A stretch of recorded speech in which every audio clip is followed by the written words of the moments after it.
далечна, красиво момиче, много крехко и нежно, но не можела очите да затвори нощес. И цяла вечер не заспивала, докато не стане ден. И става ден, нов ден, ден след ден и пак пореден. От сънят не идва да я навестил дълго време.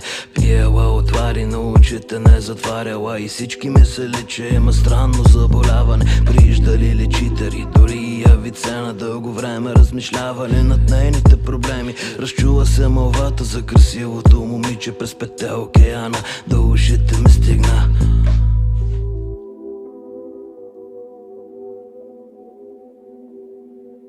Затвори очите си и не мисли, аз ще те галя с дъхът си докато заспиш. Винаги ще има приказка за тебе, от теб се иска само да повярваш в мене. Затвори очите си и не мисли, аз ще те галя с дъхът си докато заспиш. Винаги ще има приказка за тебе, от теб се иска само да повярваш в мене. Тогава взех в мен пакетче от бомбони, нещо вътре изджумолих и вратата затворих.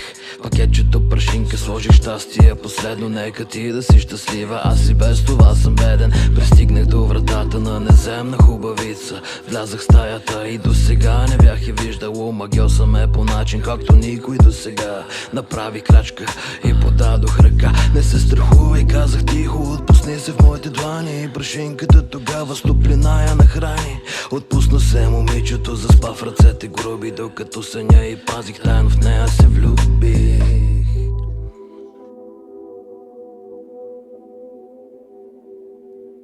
Затвори очите си и не мисли, аз ще те галя с дъхът си докато заспиш.